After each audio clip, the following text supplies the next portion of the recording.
Hi welcome back to channel. ಇವತ್ತಿನ ಲಾಗ್ಗೆ ನಿಮಗೆಲ್ಲ ಸ್ವಾಗತ. ಇವತ್ತು ಸಂಡೇ ಆಗಿರೋದ್ರಿಂದ ನಾನು ಯುಕ್ತ ದೇವಸ್ಥಾನಕ್ಕೆ ಬಂದಿದ್ದೀವಿ. ಇದು ನಮ್ಮ ಸಿರ್ಸಿಯ ಮಹಾಗಣಪತಿ ದೇವಸ್ಥಾನ, ದೊಡ್ಡ ಗಣಪತಿ ದೇವಸ್ಥಾನ ಅಂತ ಹೇಳ್ತೀವಲ್ಲ. ಇಲ್ಲಿ ಕಾರ್ತಿಕ ಮಾಸದಲ್ಲಿ ಪ್ರತಿದಿನವೂ ಕಾರ್ತಿಕೋತ್ಸವ ನಡೀತಾ ಇರುತ್ತೆ. ಇಲ್ಲೂ ಕೂಡ ಅಷ್ಟೇ, ಮಾರಿಗುಡಿಯಲ್ಲೂ ಕೂಡ ಅಷ್ಟೇ. ನಾವು ಕೂಡ ಅಷ್ಟೇ ಗಣಪತಿ ದೇವಸ್ಥಾನಕ್ಕೆ ಬರದೆ ತುಂಬಾ ದಿನ ಆಗಿತ್ತು. ಹಾಗೆ ಒಂದು ಹಣ್ಣುಕಾಯಿ ಮಾಡಿಸ್ಕೊಂಡು ಹೋಗೋಣ ಅಂತ ನಾನು ಯುಕ್ತ ಬಂದಿದ್ದೀವಿ. ದೀಪಕ್ ಅವರು CCTV ವರ್ಕ್ಗೆ ಹೋಗಿದ್ರು. ಸೊ ಸಂಜೆ ಟೈಮಲ್ಲಿ ನಾನು ಯುಕ್ತ ಬಂದಿದ್ದೀವಿ. ಬಂದು ಒಂದು ಹಣ್ಣುಕಾಯಿ ಮಾಡಿಸ್ಕೊಂಡು ಸ್ವಲ್ಪ ಹೊತ್ತು ಕೂತ್ಕೊಂಡು, ಹಾಗೆ ಕಾರ್ತಿಕೋತ್ಸವ ಕೂಡ ನಡೀತಾ ಇತ್ತು. ಡೈಲಿ ಕೂಡ ಕಾರ್ತಿಕ ಮಾಸದಲ್ಲಿ ಯಾರ ಮನೆಯದು ಅಂತ ಕಾರ್ತಿಕೋತ್ಸವ ನಡೀತಾ ಇರುತ್ತಂತೆ. ಯಾರು ಬೇಕಾದರೂ ಒಂದು ದಿನಕ್ಕೆ ಒಂದೇ ಕಾರ್ತಿಕ ಅಥವಾ ಎರಡು ಮೂರು ಜನರ ಕಾರ್ತಿಕ ಆ ಥರ ಎಲ್ಲ ಇರುತ್ತಂತೆ. ನಮಗೂ ಕೂಡ ಗೊತ್ತಿರಲಿಲ್ಲ, ಅಲ್ಲಿ ಹೋದ್ಮೇಲೆ ಗೊತ್ತಾಯಿತು. ನಾವು ಕೂಡ ಒಂದೆರಡು ದೀಪ ಎಲ್ಲ ಹಚ್ಚಿದ್ವಿ.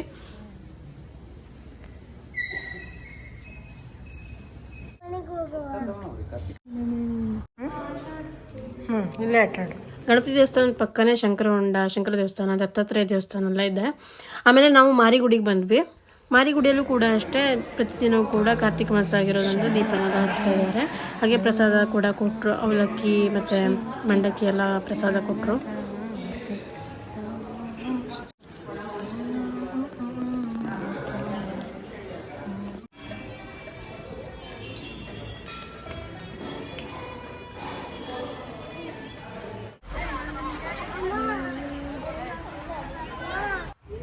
ಹಾಗೆ ಸ್ವಲ್ಪ ಹೊತ್ತು ಅಲ್ಲಿ ಕೂತ್ಕೊಂಡು ಆಮೇಲೆ ಮಾರಿಗುಡಿ ಎದುರಿಗೆ ಬಂದ್ವಿ. ಅಲ್ಲಿ ಗಣಪತಿ ದೇವಸ್ಥಾನ, ಆಮೇಲೆ ಮಾರುತಿ ದೇವಸ್ಥಾನ ಎಲ್ಲ ಇದೆ, ಎಣ್ಣೆ ಮಾರುತಿ ದೇವಸ್ಥಾನ ಎಲ್ಲ. ಅಲ್ಲಿ ಬಂದು ಕೂತ್ಕೊಂಡ್ವಿ ಸ್ವಲ್ಪ ಹೊತ್ತು.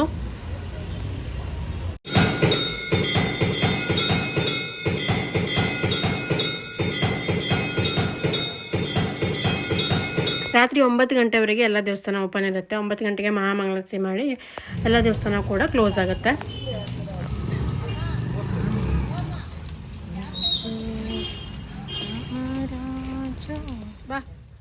ಹಾಗೆ ನೆಕ್ಸ್ಟ್ ಡೇ ಲಾಗ್ ಕಂಟಿನ್ಯೂ ಮಾಡ್ತಾ ಇದ್ದೀನಿ. ನಾವೊಂದು ಎಂಗೇಜ್ಮೆಂಟಿಗೆ ಬಂದಿದ್ವಿ. ಗುರು ಅಂತ ನಮ್ಮ ಫ್ಯಾಮಿಲಿ ಫ್ರೆಂಡ್ ಥರ, ಅವರು ಕೂಡ ಫೋಟೋಗ್ರಾಫರು. ನೋಡಿರ್ಬೋದು ನಮ್ಮ ಹಳೆ ಲಾಗ್ಗಳೆಲ್ಲ. ಬನ್ನಿ ಎಂಗೇಜ್ಮೆಂಟ್ ಹೇಗಾಯಿತು ಅಂತ ಚಿಕ್ಕದಾಗಿ ರೆಕಾರ್ಡ್ ಮಾಡಿದ್ದೀನಿ, ನೋಡ್ಕೊಂಡು ಬರೋಣ.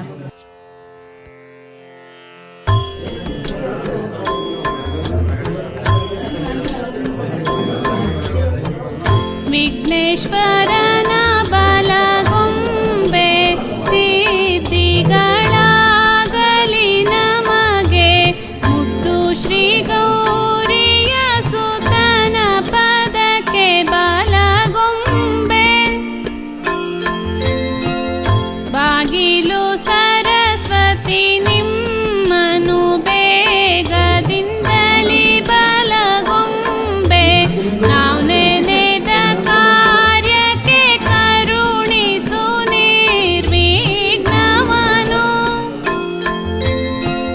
ವಸ್ತಿಲು ಸರಸ್ವತಿ ನಿಮ್ಮನು ನಿತ್ಯದಿಂದಲಿ ಬಲಗೊಂಬೆ, ಉತ್ತಮ ಕಾರ್ಯಕ್ಕೆ ಕರುಣಿಸು ನಿರ್ವಿಘ್ನವನು. ಎಂಗೇಜ್ಮೆಂಟ್ ಎಲ್ಲ ಮುಗಿದಿದ್ದಾಯಿತು, ಊಟ ಕೂಡ ಮಾಡಿದ್ದಾಯಿತು. ಇವಾಗ ಫೋಟೋ ಶೂಟ್ ನಡೀತಾ ಇದೆ.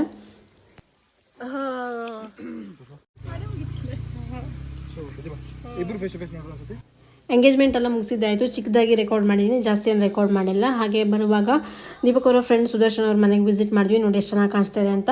ನಿಮಗೆಲ್ಲ ಇವತ್ತಿನ ಈ ಲಾಗ್ ಇಷ್ಟ ಆದರೆ ಲೈಕ್ ಮಾಡಿ, ಸಬ್ಸ್ಕ್ರೈಬ್ ಮಾಡಿದೆ ನೋಡ್ತಾ ಸಬ್ಸ್ಕ್ರೈಬ್ ಮಾಡ್ಕೊಳ್ಳಿ. ಫೇಸ್ಬುಕ್ ಮತ್ತು ಇನ್ಸ್ಟಾದಲ್ಲೂ ಕೂಡ ಫಾಲೋ ಮಾಡಿ. Thank you for watching. Bye.